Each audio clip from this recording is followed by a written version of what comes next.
বুড়ি গঙ্গা ও নন্দীকে খাওয়াচ্ছে। বৌমা বিরক্ত মুখে দাঁড়িয়ে আছে। গরুগুলোকে দেখেই রাগ উঠে যায়। কবে যে উঠবে এই গরুর ঝামেলা! উঠোনটা একেবারে নোংরা করে রাখছে। কন্দে থাকা দায়। মা, গরুটা না থাকলে আমি কি খাবো? আমি তো এই দুধ বিক্রির টাকাতেই চলি। আমার কিছু যায় আসে না, কালকের মধ্যেই এটাকে বিদায় করতেই হবে। বুড়ি চুপ করে থাকে। গঙ্গার নন্দীর দিকে তাকিয়ে চোখের জল ফেলতে থাকে। রাতে ছেলে কাজ থেকে ফিরে খেতে বসেছে। বৌমা পাশে দাঁড়িয়ে রাগী মুখে এইসব বলছে। বুড়ি বাইরে চুপচাপ শুনছে। তুমি এখন এই গরু নিয়ে পড়ে আছো? এদের জন্য আমাদের যত কষ্ট। একদম ঠিক বলিস, কালই ওদের বিক্রি করে দাও। বুড়ির চোখ ভিজে আসে। সে ধীরে ধীরে হাঁটতে হাঁটতে বাইরে চলে যায়। গঙ্গার নন্দীর কাছে গিয়ে বসে। গঙ্গা মাথা ঘষে বুড়ির গায়ে। নন্দী গভীর চোখে তাকিয়ে থাকে। বুড়ি ছেলের সামনে হাঁটু গেড়ে বসে কাঁদছে। পাশে নন্দী ব্যাকুল হয়ে দাঁড়িয়ে আছে। গঙ্গার গলায় দড়ি বাঁধা হচ্ছে। গঙ্গা যেতে চাইছে না, বুড়ির গায়ে মুখ ঘষছে। বাবা, বাবা, আমায় দয়া কর, অন্তত নন্দীটাকে রেখে দে। ও না থাকলে যে আমি একেবারে একা হয়ে যাব। ঠিক আছে, নন্দীকে রাখো, কিন্তু গঙ্গাকে বিক্রি করতেই হবে। দাম ভালো উঠেছে, এখন বিক্রি না করলে পরে দাম কমে যাবে। গঙ্গা, ও তো আমার প্রথম সন্তান। ওকে ছাড়া আমি এই বৃদ্ধ বয়সে এসব আবেগ না দেখালেই ভালো। গরু ব্যবসায়ী গঙ্গাকে দড়ি টেনে নিয়ে যেতে চায়, কিন্তু গঙ্গা জোরে জোরে ডাকছে। পা পিছিয়ে পিছিয়ে বুড়ির দিকে তাকাচ্ছে। বুড়ি গঙ্গার মাথায় হাত রাখে। চোখের জল গড়িয়ে পড়ে। নন্দীও উদ্বিগ্ন হয়ে গলা বাড়িয়ে গঙ্গার মুখ স্পর্শ করে। মা গঙ্গা, তুই ভালো থাকিস, আমাকে ভুলিস না মা। গঙ্গা শেষবারের মতো বুড়ির দিকে করুণ চোখে তাকিয়ে একসময় হেঁটে যেতে শুরু করে। মুখ ঢেকে কাঁদতে থাকে। নন্দী তীক্ষ্ণ গলায় ডেকে ওঠে, যেন প্রতিবাদ করছে। বৌমা হাত কোমরে দিয়ে দাঁড়িয়ে আছে। মুখের ভাব বিরক্তিতে ভরা। ছেলের পাশেই দাঁড়িয়ে আছে। নন্দী গোয়ালে চুপচাপ শুয়ে আছে। একটা গরু তাড়িয়ে বা কি লাভটা হলো? সে তো আবার নোংরা হচ্ছে। গন্ধে টিকতে পারছি না। ঠিক বলেছ, বেচালাম যে তার কোনো ফলই হলো না। বুড়ি ভেতরে বসে শুনছে। চোখ বুঝে কষ্ট লুকানোর চেষ্টা করছে। নন্দী এবার বুড়ির দিকে তাকায়, যেন বুঝতে পারছে কিছু একটা ভালো নয়। বুড়ির শরীর খারাপ, শ্বাস নিতে কষ্ট হচ্ছে। সে কাতর হয়ে পড়ে আছে। নন্দী গোয়ালে অস্থির হয়ে উঠেছে, সমানে ডাকছে। তার ডাক করুণ ও ছটফটানো। নন্দী, মা, তুই বুঝতে পারছিস তো আমি ভালো নেই। নন্দী আরো জোরে ডাকতে থাকে। বাড়ির ভেতর ছেলের ঘুম ভেঙে যায়। বোমা চাদর গায়ে জড়িয়ে উঠে বসে। আবার ওই গরুর চিৎকার। একটারেও রাখা উচিত হয়নি। রাতের পর রাত চেঁচিয়ে ঘুমের একবারে 12টা বাজিয়ে দিচ্ছে। ছেলে রাগের মাথায় উঠে বাইরে বেরিয়ে যায়। গরুর কাছে গিয়ে লাঠি তুলে দাঁড়ায়। নন্দী কাঁপতে কাঁপতে বুড়ির দিকে তাকায়। ছেলে নন্দীর দিকে তেড়ে যায়, লাঠি তুলতে উদ্যত হয়। ঠিক তখনই দুর্বল শরীর নিয়ে বুড়ি কষ্ট করে উঠোনে আসে। সে ছেলের হাত চেপে ধরে। বাবা, বাবা, ওকে মারিস না বাবা, ওকে মারিস না, ওকে মারিস না। শোনো মা, রাত বিরেতে এত ডাকাটাকে আমার সহ্য হয় না। আমি কথা দিচ্ছি নন্দী, নন্দী আর ডাকবে না। ও তো শুধু আমাকেই খুঁজছে। ও তো আমার মতোই একা হয়ে গেছে। ছেলে বিরক্ত মুখে হাত সরিয়ে নেয়। বুড়ি নন্দীর গলায় হাত বুলিয়ে শান্ত করার চেষ্টা করে, কিন্তু হঠাৎ করেই তার নিঃশ্বাস ভারী হয়ে আসে। সে কেঁপে ওঠে, দুই হাতে বুক চেপে ধরে, তারপর ধীরে ধীরে মাটিতে লুটিয়ে পড়ে। নন্দী ভয় পেয়ে জোরে চেঁচিয়ে ওঠে। ছেলে থমকে যায়। বুড়ি শ্বাস নিতে পারছে না। চোখের সামনে সব অন্ধকার হয়ে আসছে। নন্দী কাঁপতে কাঁপতে বুড়ির মুখের কাছে মুখ নিয়ে আসে, যেন তাকে জাগানোর চেষ্টা করছে। বুড়ির ঠোঁট নড়তে চায়, কিন্তু শব্দ বের হয় না। কিছুক্ষণ পর সে নিথর হয়ে যায়। নন্দী একটানা গম্ভীর গলায় ডাকতে থাকে, আর কেউ কিছু বলতে পারে না। নিঃশব্দ রাত, শূন্য উঠোনে একটা কেবল গরুর দীর্ঘশ্বাস ভেসে আসে। বুড়ির দেহ শ্মশানের দিকে নিয়ে যাচ্ছে কিছু লোক। বুড়ির ছেলে আর বৌমা পাশে দাঁড়িয়ে আছে। বৌমা মুখে রুমাল চেপে কাদার ভান করছে। আশেপাশের গ্রামবাসীরা ফিসফিস করছে। নন্দী গোয়ালে বাঁধা, ব্যাকুল হয়ে ডাকছে, ওরে বাবা, কি হলো? হায় হায় হায়, কি হলো গো? তুমি আমাদের ছেড়ে চলে গেলে গো। মায়ের শ্রাদ্ধ শান্তির কাজ ভালোভাবে করব, আপনারা সকলে আসবেন। লোকজন মাথা নেড়ে চলে যায়। ধীরে ধীরে ভিড় কমে আসে। নন্দী অসহায় চোখে সব দেখছে। তার বড় বড় চোখ দুটো যেন জিজ্ঞেস করছে, আমার মা কোথায়? বুড়ির শ্রাদ্ধ শান্তির কাজ শেষ হয়েছে। অতিথিরা খেয়ে দিয়ে বিদায় নিয়েছে। ছেলে বৌমা নিশ্চিন্ত। উফ বাবারে, বাড়িটা এবার একটু ফাঁকা হলো। ঠিক বলেছ, এখন একটু শান্তি পাবো। ওরা খেয়ে দিয়ে আরামে বসে গল্প করছে। একপাশে বাঁধা নন্দী শুকিয়ে কাঠ হয়ে গেছে। খিদের চোখের জ্যোতি কমে এসেছে। তার পেটের ভেতর অনাগত বাছুর নড়াচড়া করছে, কিন্তু কেউ তা নিয়ে ভাবে না। বৌমা উঠোনে ঝাড় দিচ্ছে। হঠাৎ নন্দীর দিকে তাকিয়ে বিরক্ত হয়ে ওঠে। এই গরুটাটি রেখে আর কি হবে? শুকিয়ে তো একবারে কাঠ হয়ে গেছে। বিক্রিও করব, তেমন তো কেউ দাম দেবে বলে মনেও হয় না। হ্যাঁ, দেখতেও কেমন যেন। মা থাকলে তো যত্ন করতো, এখন আমরা ওর দেখভাল করবো কেন? তা ওরে ছেড়ে দাও, ফালতু উঠোনটা নোংরা করতেছে। ছেলে মাথা নাড়ে, তারপর গিয়ে নন্দীর গলা দড়ি খুলে দেয়। নন্দী হতবাক হয়ে যায়। সে কোথাও যেতে চায় না। বাড়ির ভেতরের দিকে তাকিয়ে থাকে, যেন বুড়িকে খুঁজছে। যা ভাগ, যা খুশি কর। নন্দী এক পা এগিয়ে যায়, কিন্তু থমকে দাঁড়ায়। চোখে জল জমে আসে। সে বাড়ির দোরগোড়ার দিকে তাকিয়ে থাকে, যেখানে বুড়ি বসে তাকে খাওয়াতো, কিন্তু সে আর নেই। নন্দী বোঝে এখানে আর তার কোনো জায়গা নেই। নন্দী এখন রাস্তার গরু হয়ে গেছে, যেখানে সেখানে ঘুরে বেড়ায়, শুকনো ঘাস খায়, কিন্তু তাতে পেট ভরে না। তার শরীরে আগের স্বাস্থ্য আর নেই, কিন্তু পেটে তার অনাগত বাছুর বেড়ে উঠেছে। মাঝে মাঝে সে ক্লান্ত হয়ে পড়ে, তবুও বেঁচে থাকার জন্য খাবার খুঁজতে হয়। একদিন সে একটা পুরনো উঠোনের সামনে এসে দাঁড়ায়। চেনা গন্ধ। মাথা উঁচু করে দেখে এটা তো বুড়ির পুরনো সেই উঠোন।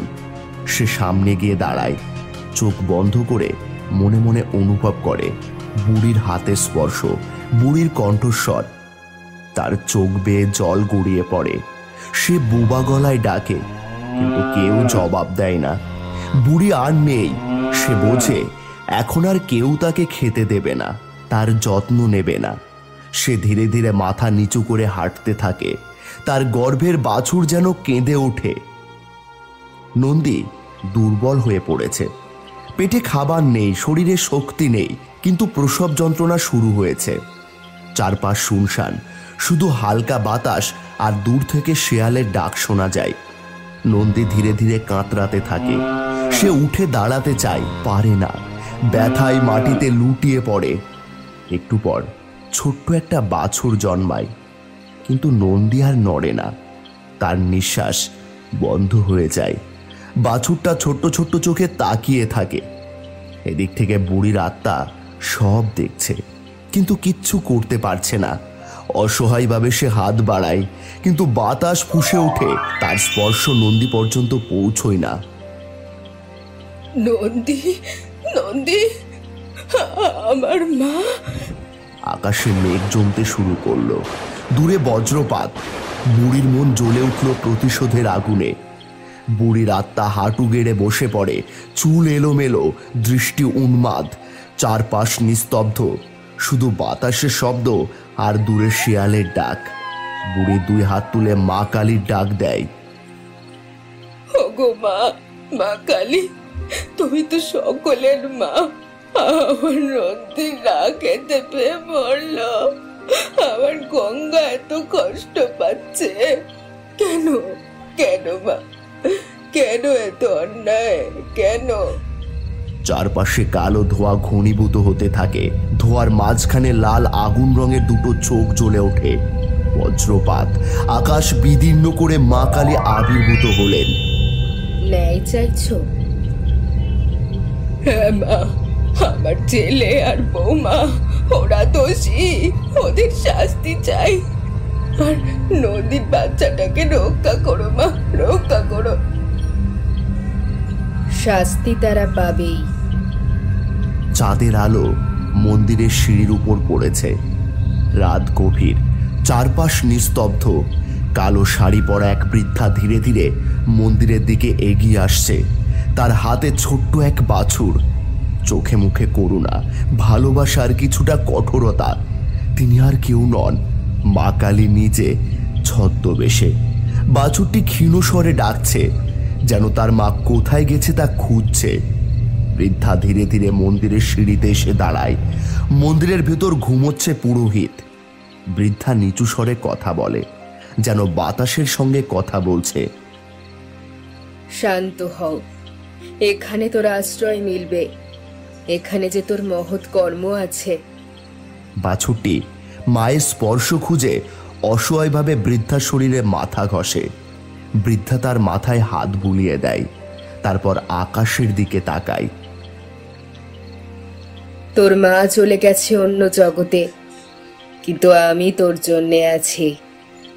তারপর বাছুরটাকে সিঁড়ির উপর নামিয়ে রেখে মন্দিরের দরজায় ধীর শব্দে 3 বার আঘাত করে। তারপর আস্তে আস্তে অন্ধকারে মিলিয়ে যায়। কিছুক্ষণ পর মন্দিরের ভেতর থেকে পুরোহিতের কণ্ঠস্বর শোনা যায়। কে কে ওখানে? দরজা খুলে পুরোহিত তাকিয়ে দেখেন ছোট্ট বাছুরটা মন্দিরের সিঁড়িতে দাঁড়িয়ে আছে। সে নিঃশব্দে পুরোহিতের দিকে তাকিয়ে আছে, চোখে মুখে গভীর আকুতি। পুরোহিত বিস্ময়ে তাকিয়ে থাকেন, তারপর নিচু হয়ে বাছুরের মাথায় হাত রাখেন। এই ছোট্ট বাছুরটা এখানে এলো কিভাবে? কই, কোথাও তোর মাকে দেখছি না। তাহলে এখন কি করব? ওকে বরং আমার সাথে নিয়ে যাই। গঙ্গা গোয়ালের এক কোণে বাঁধা, শরীর কঙ্কালসার, পাঁজরের হাড় বেরিয়ে এসেছে। তার বাছুরটা কাছেই বাঁধা, ক্ষুধায় কাতর হয়ে ডাকছে। মালিক আর তার বউ পাশে দাঁড়িয়ে আছে। মালিক দুধ দোয়াতে এসেছে। গঙ্গার দুধ বেরোচ্ছে খুব কম। মালিকের মুখে বিরক্তি স্পষ্ট।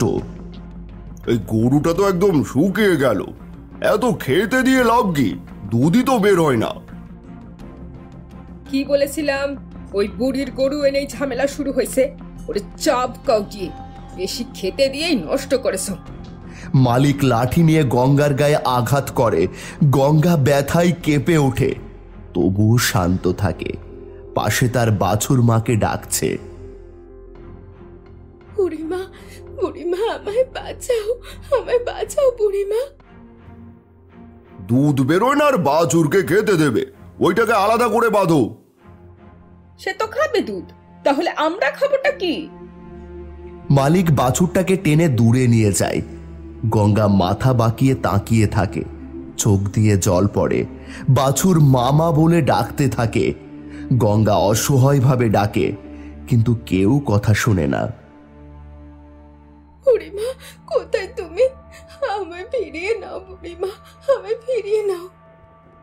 বাইরে কালো আকাশ, দূর থেকে শোনা যায় বজ্রপাতের শব্দ। মা কালী কি শাস্তি দেবেন? অপেক্ষা করছে ন্যায়। গঙ্গা গোয়ালে বাঁধা, তার শরীর কঙ্কালসার হয়ে আছে। পাশে তার ক্ষুধার্ত বাছুর কাঁদছে, মায়ের দুধ খাওয়ার জন্য ছটফট করছে। মালিক আর তার বউ উঠোনে দাঁড়িয়ে তর্ক করছে। সামনে 2 জন গ্রামবাসী কড়া গলায় অভিযোগ করছে। এই তোমাদের কাছ থেকে আর দুধ নেব না, ধোকাবাজি একেবারে বরদাস্ত করবো না। প্রতিদিন দুধে এত জল মিশিয়ে চড়া দামে বিক্রি করছো। শুধু জল মেশানো নয়, দুধের গন্ধই পাল্টে গেছে। আমরা সব বুঝতে পারছি, এভাবে মানুষকে ঠকানো চলবে না। কি বললে?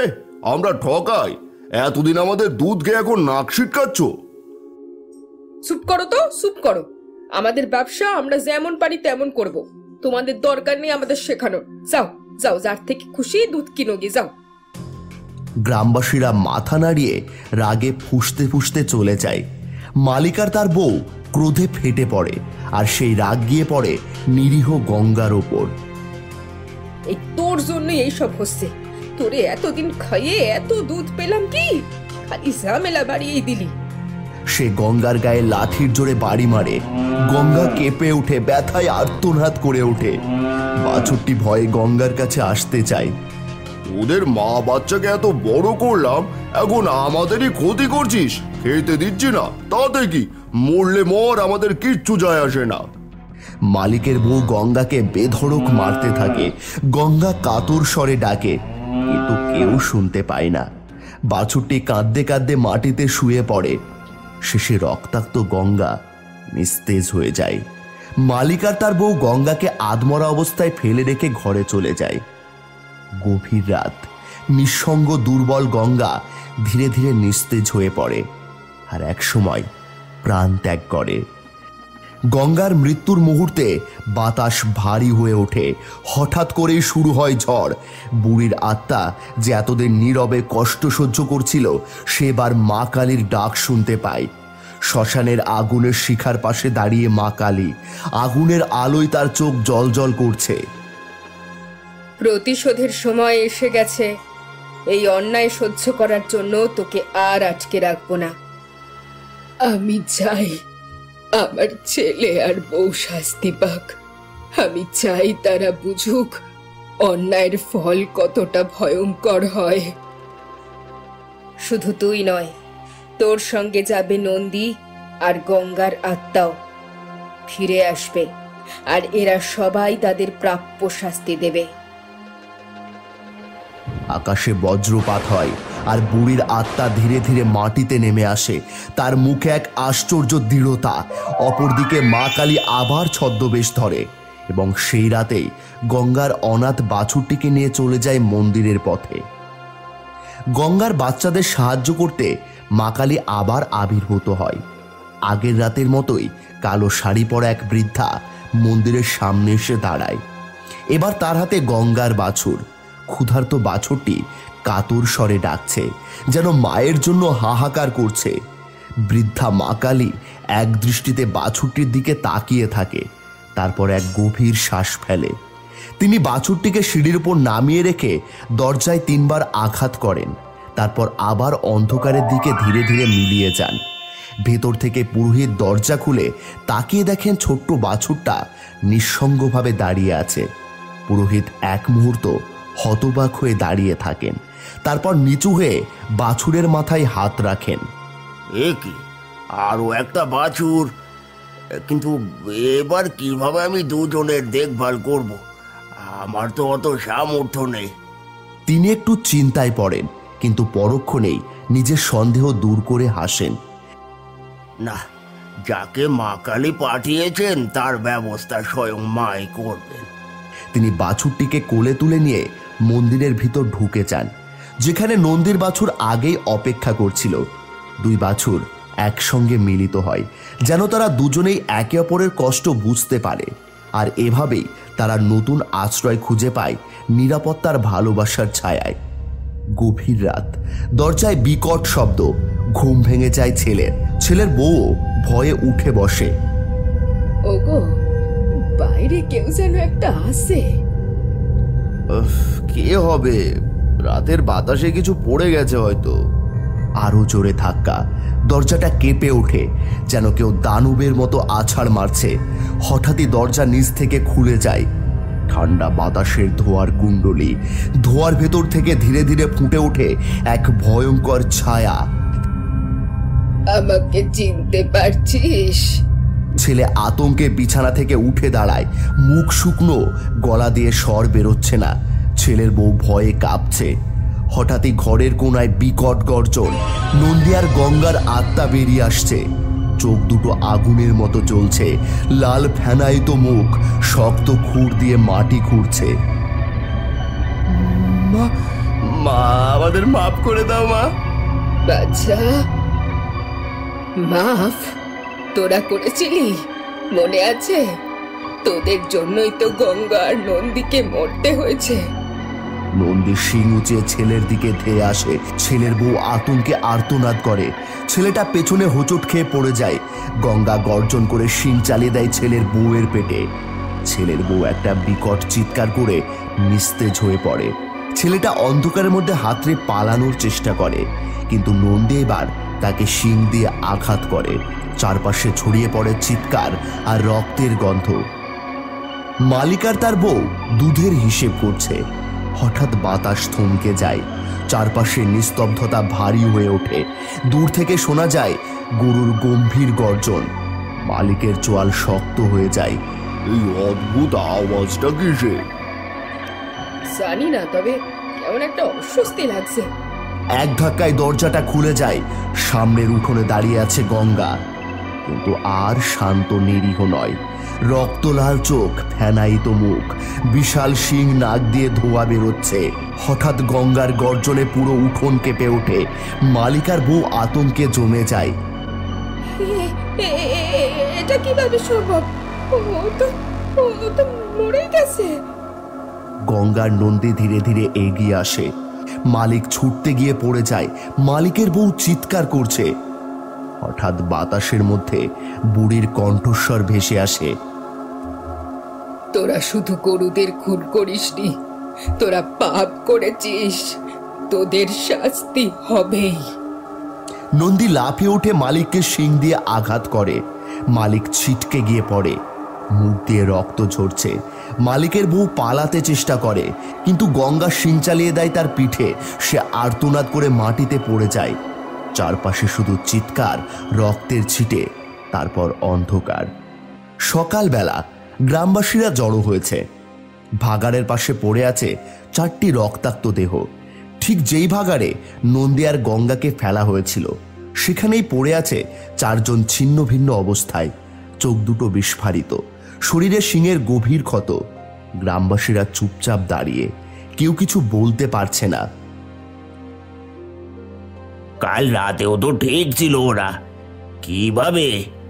ওদের শরীরের অবস্থা দেখেছো?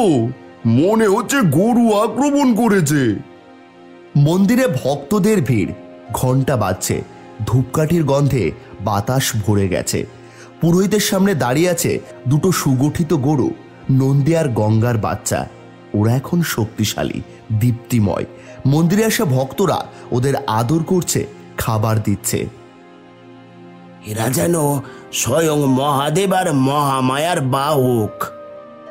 হ্যাঁ, মা কালী নিজে রেখে গেছেন এদের, তাই মন্দির জাগ্রত হয়েছে।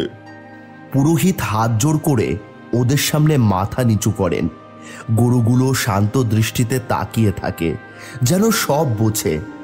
মন্দিরের আকাশে তখনই এক ঝলক বিজলি খেলে যায়। মা কালী যেন দূর থেকে আশীর্বাদ করছেন। না না, এটা হতে পারে না। আমার এই সব শক্তি সব সব শেষ হয়ে যাচ্ছে। মা কালী এগিয়ে এসে এক ঝটকায় তার দণ্ডটাকে পায়ের নিচে পিষে ফেলেন। সঙ্গে সঙ্গে বিশাল বিস্ফোরণের মতো শব্দ হয়। না না, আমাকে বাঁচাও, আমি ক্ষমা চাই, আমাকে ক্ষমা করো। ক্ষমা? তুই নিষ্পাপ শিশুদের হত্যা করেছিস, নিরীহ মানুষদের কষ্ট দিয়েছিস। এখন তোর শেষ সময় এসে গেছে। পদ্মপুর গ্রাম, সন্ধে ঘনিয়ে এসেছে। আমাদের গ্রামে ঘোর অমঙ্গলের ছায়া নেমে এসেছে। আকাশের চাঁদটাও কেমন মেঘের আড়ালে লুকিয়ে পড়েছে। মা কালী কি জানেন এই অশুভ ছায়া থেকে আমরা কবে মুক্তি পাবো? দূর থেকে একজন মহিলার কান্নার শব্দ ভেসে আসছে। ওই শুনতে পারছো? আজকেও কোনো মায়ের সন্তান হারিয়ে গেছে মনে হয়। গ্রামের মোড়ে মানুষের ভিড়, কারো চোখে আতঙ্ক, কারো মুখে ফিসফিসানো কথা। আমাদের পদ্মপুর গ্রাম এক সময় কত শান্তিপূর্ণ ছিল। ঠিক বলেছ ভাই, কিন্তু কয়েক মাস ধরে রহস্যজনকভাবে শিশুরা নিখোঁজ হয়ে যাচ্ছে। সবাই বলে কালো জঙ্গলে এক ডাইনি বাস করে, সেই নাকি শিশুদের চুরি করে নিয়ে যাচ্ছে। ডাইনি বাচ্চা চুরি করে নিয়ে যাচ্ছে কেন? ডাইনি বুড়ি নাকি বাচ্চাদের শরীর থেকে তাদের শক্তি বের করে নেয়। শক্তি বের করে নেয়? কি অমঙ্গলের কথা! এগো, সে বাচ্চাদের শরীরের শক্তি নিয়ে নিজের অশুভ শক্তি বাড়াচ্ছে। আর বাচ্চাদের কি করে? ডাইনি বুড়ি নাকি বাচ্চাদের শক্তি শুষে নিয়ে তাদের জন্তু জানোয়ার বানিয়ে রেখে দেয়। এখন মা কালী আমাদের ভরসা। চলো সবাই মিলে ওই ডাইনি বুড়িকে ধরে নিয়ে আসি। তাই চলো। তাই চলো। আজ আমরা সবাই একসঙ্গে কালো জঙ্গলে যাচ্ছি। ওই অভিশপ্ত ডাইনি যতদিন বেঁচে আছে, আমাদের সন্তানরা সুরক্ষিত নয়। আর নয়, ওই কালো জাদু আমাদের ভয় দেখাতে পারবে না। কিন্তু সে তো অমানুষ, আমরা কি পারবো ওকে হারাতে? সত্যের শক্তি সব সময় অন্যায়ের চেয়ে বড়। মা কালী আমাদের রক্ষা করবেন। গ্রামবাসীরা সম্মিলিতভাবে স্লোগান দেয়, জয় মা কালী। গভীর রাতে গাঢ় অন্ধকারের মধ্যে ঘন জঙ্গলের এক প্রান্তে, এই অন্ধকারে টিমটিমে মশালের আলোয় জঙ্গলের মধ্যে পথ চেনাই যাচ্ছে না গো। কি করব প্রধান মশাই? সবাই একসাথে থাকো। সবার হাতে লাঠি, কুঠার, আগুনের মশাল। মা কালী আমাদের রক্ষা করুন। চারিদিকে নিস্তব্ধ, শুধু ঝিঝি পোকা শব্দ ছাড়া আর কিছুই শোনা যাচ্ছে না। দূরে জঙ্গলের ঘন অন্ধকারের মধ্যে একটা ঝাপসা আলো দেখা যাচ্ছে। ওটা কি? ওটাই মনে হয় ডাইনির গোপন আস্তানা। গ্রামবাসীরা সবাই সাবধানে এগিয়ে চলো। জঙ্গল গভীর হচ্ছে, সামনে বিপদ। আমার ভীষণ ভয় লাগছে গো প্রধান মশাই। ভয় পেলে ওকে হারাতে পারবো না, সবাই তৈরি থেকো। হঠাৎ গুহার ভেতর থেকে ভেসে আসে এক বিকট হাসির শব্দ। কারা এলে আমার ঘরে দরজায়? নিজেদের জীবন দিতে এসেছ? গ্রামবাসীরা চমকে ওঠে। ওই দেখো সবাই, গুহার ভেতর থেকে কি বেরিয়ে আসছে। একটা কালো ছায়া, রক্তচক্ষু, লম্বা ছায়ার মতো শরীর, লম্বা নখ।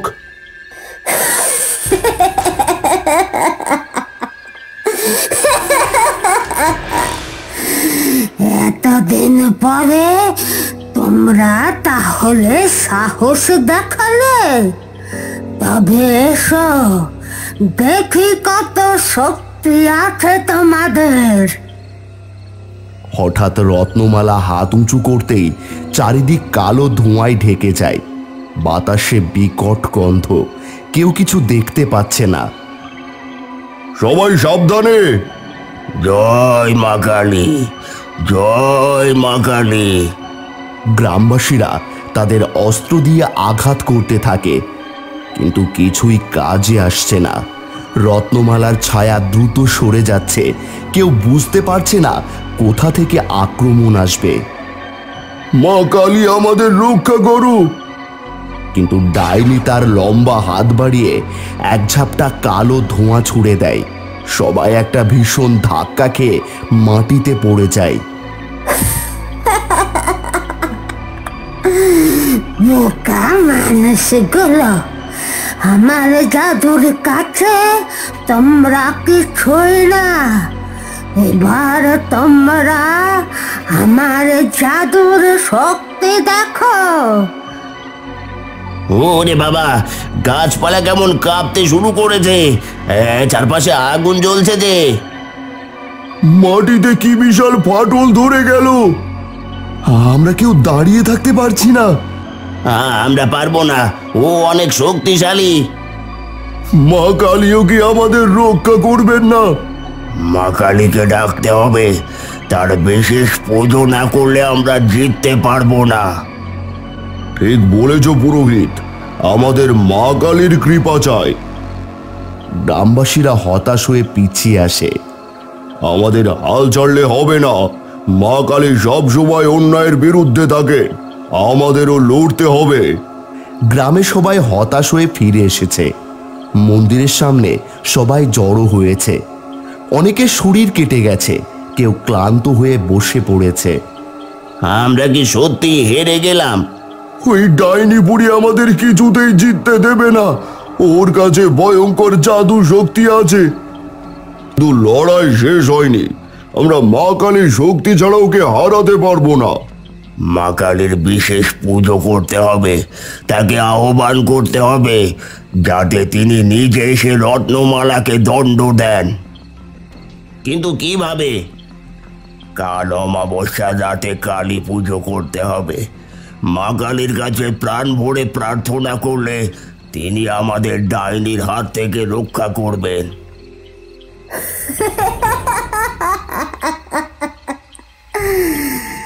ভাসমান পাথর, আমাকে জল ছবি পাত্রের কাছে নিয়ে চলো। গ্রামবাসীরা কি করছে একটু দেখি। ডাইনি বিশাল এক পাথরের উপর বসে ধীরে ধীরে একটি জল ভরা কালো রঙের পাত্রের কাছে আসে। কালো রঙের জলের পাত্রে ধোঁয়া উঠছে।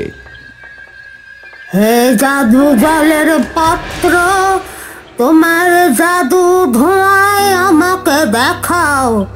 গ্রামবাসীরা কি পরিকল্পনা করেছে? গ্রামে চলতে থাকা মা কালীর পূজার দৃশ্য ধোঁয়ার মধ্যে স্পষ্ট হয়ে ফুটে উঠেছে। আমি এই গ্রাম ধ্বংস করে দেব।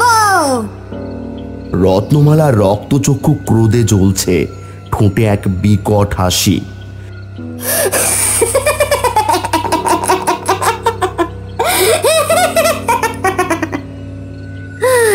এরা ভাবে একটি করে ফুল, কিছু ধূপ দেনো আর কিছু মন্ত্র দিয়ে আমাকে পরাস্ত করবে। সে জাদুর ছড়ি তুলে ধীরে ধীরে ঘোরায়। মা কালী, আমার শক্তির কাছে সে কিছুই না। আমি কালো শক্তির রানী। আর মাত্র দুটি শিশু, মাত্র দুটি। তারপর আমার শক্তি সম্পূর্ণ হয়ে যাবে, আমি অমর হয়ে যাব।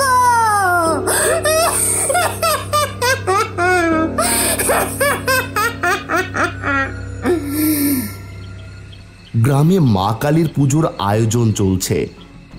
যা কালো ঝড়, গ্রামটাকে তছনছ করে দিয়ে আয়। ওদের কালী পুজো করার খুব শখ, আজ শখ মিটিয়ে দেব। या देवी सर्वभूतेषु शक्तिरूपेण संस्थिता, या देवी सर्वभूतेषु शक्तिरूपेण संस्थिता, या देवी सर्वभूतेषु शक्तिरूपेण संस्थिता। মহাদেব চোখ বন্ধ করে মাতৃমন্ত্র পাঠ করছেন। এ কি হঠাৎ আকাশ কালো মেঘে ঢেকে গেল কেন? অসময়ে মেঘ ডাকতে শুরু করেছে। বজ্রপাতের শব্দে যে পুরো গ্রাম কেঁপে উঠেছে গো। অসময়ে আকাশে মেঘ জমেছে, চারিদিক অন্ধকার হয়ে গেছে, ঘন ঘন বাজ পড়ছে। রোহিত মশাই, কি বুঝছেন? কিছু একটা অশুভ হতে চলেছে। ভীষণ ঝড় উঠেছে, সবাই সাবধান। কালো শক্তির প্রতিশোধ, ডাইনি রক্তমালা থেকে গেছে। সবাই সাবধানে, কোনো শিশু যেন আজ না হারিয়ে যায়। ওই দেখো, ঝড়ের মধ্যে রত্নমালার মুখ ফুটে উঠেছে।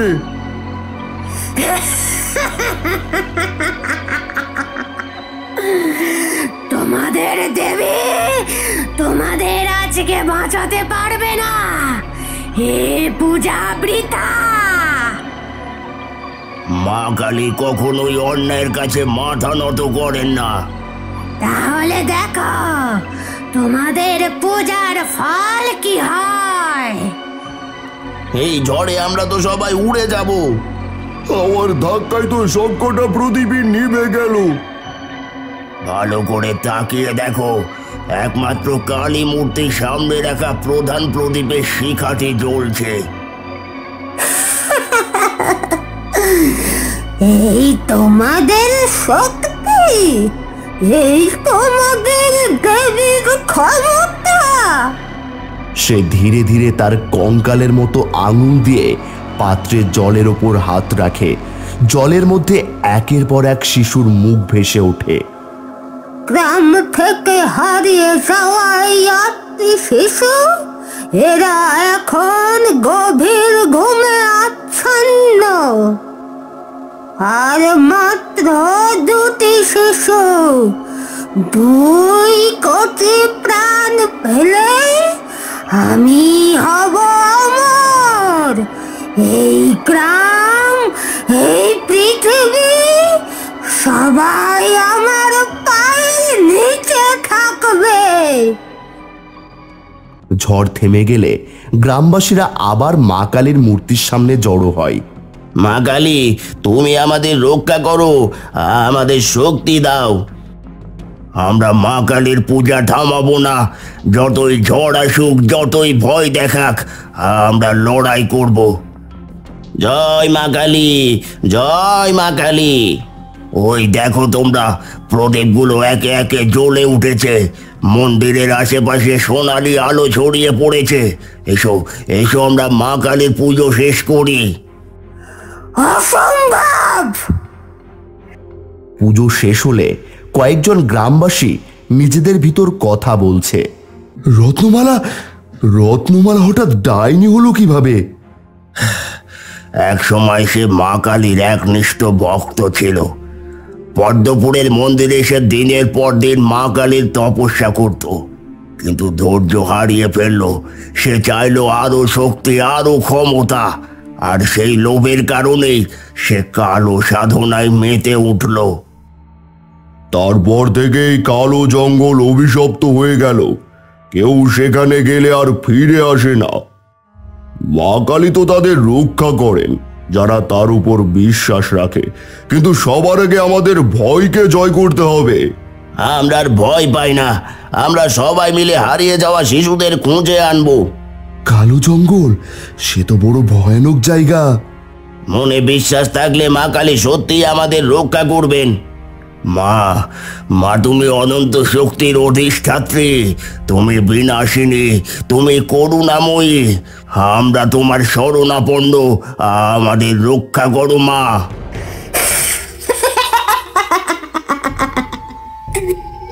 তোরা মনে করছিস এই কালী পূজা আমাকে পরাজিত করতে পারবে?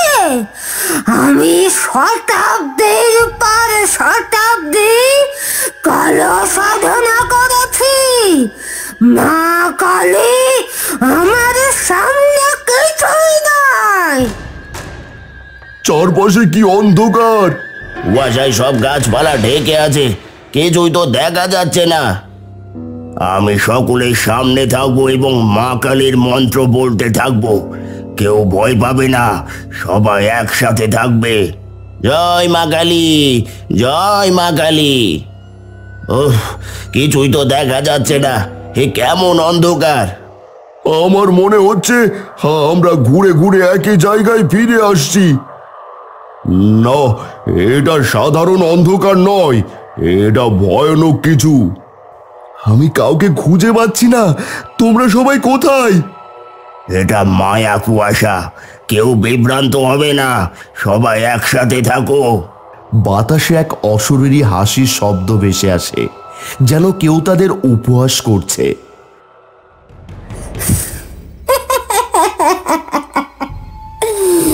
বোকা মানুষগুলো, আমার জাদুর সামনে তোরা টিকবি কি করে? এই অন্ধকারে তোরা পথ খুঁজতে পারবি না। এখানেই তোদের কবর হবে। কি ভয়ানক ব্যাপার! আমি গ্রামে ফিরে যেতে চাই। ভয় পেও না, ভয় পেও না তোমরা। মা কালী সর্বশক্তিময়ী, তিনি আমাদের পথ দেখাবেন। এই অন্ধকার আমাদের পথ আটকাতে পারবে না। পুরোহিত মন্ত্রোচ্চারণ শুরু করলেন। ওং জয়ন্তী মঙ্গলা কালী ভদ্রকালী কপালিনী দুর্গা ক্ষমা শিবা ধাত্রী স্বাহা সাধা নমস্তুতে। ওং জয়ন্তী মঙ্গলা কালী ভদ্রকালী কপালিনী দুর্গা ক্ষমা শিব ধাত্রী স্বাহা সুধা নমস্তুতে। জয় মা কালী। আমাদের চারপাশে এক উজ্জ্বল সোনালী আলো ছড়িয়ে পড়েছে। মশালের আগুনও আগের চেয়ে আরো জ্বলে উঠেছে। চারপাশে অন্ধকার আর কুয়াশাও আস্তে আস্তে মিলিয়ে যাচ্ছে। এটা কি হচ্ছে? আমাদের জাদু কেন ব্যর্থ হচ্ছে? মা কালীর আশীর্বাদে আমরা সবাই সুরক্ষিত। মা আমাদের রক্ষা করছেন। সবাই সাহস রাখো, আমরাই জিতবো। জয় মা কালী। আমরা কুয়াশার অন্ধকারের ফাঁদ পেরিয়ে আরো গভীরে প্রবেশ করেছি। কেউ কোনো কিছুতে বিভ্রান্ত হবে না। চারিদিক থেকে ভেসে আসে ছোট ছোট শিশুদের কান্নার শব্দ। আমাকে বাঁচাও, আমাকে বাঁচাও। ওই দেখো, আমাদের হারিয়ে যাওয়া বাচ্চারা কাঁদছে, হাত বাড়িয়ে সাহায্য চাইছে। গ্রামবাসীদের ঘিরে অনেক শিশুর ছায়ামূর্তি ভেসে ওঠে। তারা হাত বাড়িয়ে কাঁদছে। কৃষ্ণা থমকে দাঁড়ায়, তার বুক কেঁপে ওঠে, গলা শুকিয়ে যায়। সে চোখ কষলিয়ে দেখে আরো কিছু দূরে আরো অনেক শিশুর ছায়ামূর্তি। কৃষ্ণা, দেখো, আমাদের গ্রামের বাচ্চারা, ওরা এখানেই আছে। এভাবে ওদের কাঁদতে দেখে থাকতে পারছি না, আমাদের ওদের বাঁচাতে হবে। কিছু গ্রামবাসী এগিয়ে যাওয়ার চেষ্টা করে, কিন্তু পুরোহিত মহাদেব দুই হাত তুলে সবাইকে থামিয়ে দেন। না, থামো, এগুলো আসল নয়। এই রত্নমালার সৃষ্টি করা মায়ার ছায়া। কিন্তু পুরোহিত মশাই, ওদের চেহারা, ওদের কান্না, শব্দ একদম সত্যি মনে হচ্ছে। এটাই মায়ার প্রকৃতি। যা মিথ্যা তাকে সত্যি বলে মনে হয়। কিন্তু মনে রেখো, সত্য কখনো কাঁদে না। সত্য আমাদের শক্তি দেয়। রত্নমালা আমাদের বিভ্রান্ত করতে চাইছে, যাতে আমরা পথভ্রষ্ট হই। মা, মা, আমাকে ফেলে চলে যাচ্ছ কেন? একজন মহিলা চিৎকার করে ওঠে, তার চোখে জল চলে আসে। ও মা, ওই যে আমার ছেলেটা, আমি ওকে ছেড়ে যেতে পারবো না। সে দৌড়ে যেতে চেষ্টা করে, কিন্তু পুরোহিত তাকে শক্ত করে ধরে ফেলে। এই ছায়া মৃত্যুর ছায়া। এই ছায়াগুলো যদি ছুঁয়ে ফেলো, তাহলে তুমি এই মায়ার জালে আটকে যাবে। পুরোহিত দ্রুত চোখ বন্ধ করে মন্ত্রোচ্চারণ করতে থাকেন।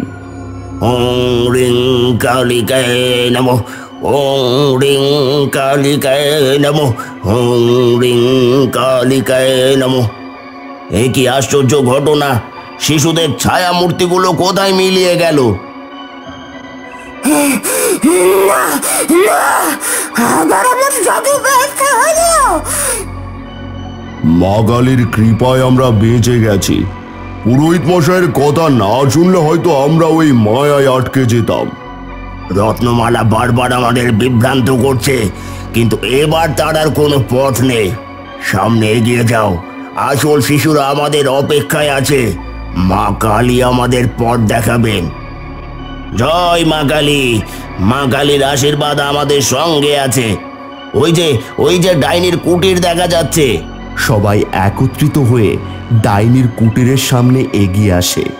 এবার আর কোনো ভয় নেই, মা কালীর আশীর্বাদ তাদের সঙ্গেই আছে। অবশেষে তারা ডাইনির কুটিরের সামনে এসে দাঁড়ায়। ডাইনির কুটির থেকে কালো ধোঁয়া বেরোচ্ছে। ওই যে রত্নমালা দরজার সামনে দাঁড়িয়ে আছে। ওর মুখ ভয় ও রাগে কুঁচকে গেছে। তোরা তোরা সবাই এখানে কিভাবে এলি? আমার সব বাধা ব্যর্থ হলো। তোর কালো জাদুর দিন শেষ রত্নমালা। মা কালী তোকে ক্ষমা করবেন না। এবার তোমার বিচার হবে রত্নমালা। মা কালী আমাদের রক্ষা করবেন। রত্নমালা প্রচণ্ড ক্রোধে জাদুর দণ্ড তুলতে চায়, কিন্তু ঠিক তখনই আকাশে প্রবল বজ্রপাত হয়। মা কালীর মূর্তি যেন আকাশ থেকে বেরিয়ে আসে, তার ত্রিশূল আলো ছড়িয়ে পড়ে, কুটির কেঁপে ওঠে। না না, মা কালী, আমাকে ক্ষমা করো। তোর সময় শেষ হয়ে এসেছে রত্নমালা। না, এটা হতে পারে না। আমার সমস্ত জাদু কেন নিঃশেষ হয়ে যাচ্ছে? মা কালী, তুমি আমাকে শাস্তি দিতে এসেছো। আমি কিন্তু তোমারই এক ভক্ত ছিলাম। আকাশে বজ্রপাত হয়। ভক্ত? তুই আমার ভক্ত হতে পারিস না। তুই নিষ্পাপ শিশুদের শক্তি নিয়ে অন্যায় করেছিস। নিজের শক্তি বাড়ানোর লোভে অসংখ্য নিরীহ মানুষের ক্ষতি করেছিস। আজ তোর পাপের শেষ দিন। না না, আমি এখনো হারিনি। আমি তোমাকে পরাজিত করব। রত্নমালা দ্রুত নিজের জাদুর দণ্ড ঘোরায়। মাটির নিচ থেকে ভয়ঙ্কর আগুনের কুণ্ডুলি উঠে আসে।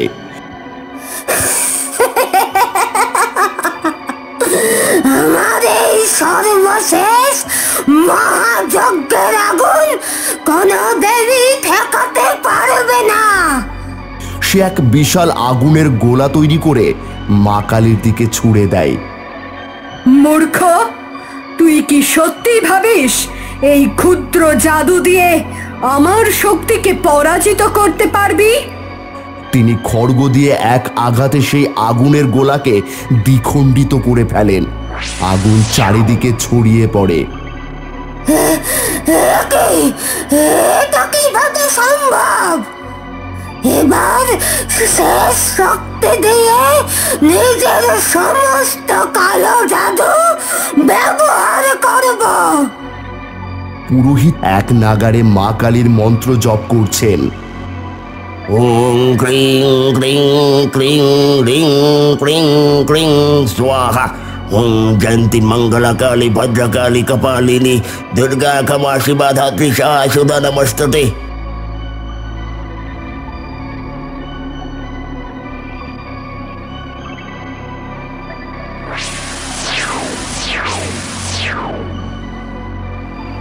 কি বিকট চিৎকার! ওরা তো মা কালীর দিকেই তেড়ে যাচ্ছে। কিন্তু মা কালী একটুও ভয় পান না। উনি আজ দুষ্টের বিনাশ করবেন।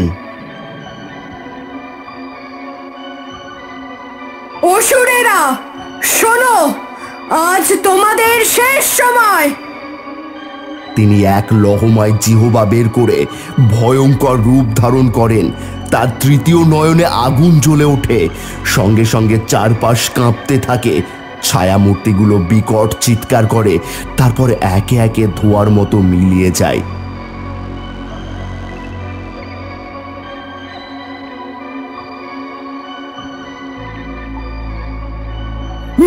না না, এটা হতে পারে না। আমার এই সব শক্তি সব শেষ হয়ে যাচ্ছে। মা কালী এগিয়ে এসে এক ঝটকায় তার দণ্ডটাকে পায়ের নিচে পিষে ফেলেন। সঙ্গে সঙ্গে বিশাল বিস্ফোরণের মতো শব্দ হয়। না না, আমাকে বাঁচাও। আমি ক্ষমা চাই। আমাকে ক্ষমা করো। ক্ষমা? তুই নিষ্পাপ শিশুদের হত্যা করেছিস, নিরীহ মানুষদের কষ্ট দিয়েছিস। এখন তোর শেষ সময় এসে গেছে। মা কালী এক পা রত্নমালার মাথার উপর রাখেন। তার খড়গ ঝলসে ওঠে এবং এক মুহূর্তে রত্নমালার শরীর সম্পূর্ণ ধূলিসাৎ হয়ে যায়। চারপাশ আবার শান্ত হয়ে আসে। রাতের আকাশ পরিষ্কার হয়ে যায়। অবশেষে রত্নমালা ধ্বংস হলো। চারিদিকে কি সুন্দর আলো ফুটেছে। গ্রামবাসীরা বিস্ময় আনন্দে কেঁদে ফেলে। মা, মা তোমার কৃপায় আজ আমরা মুক্ত।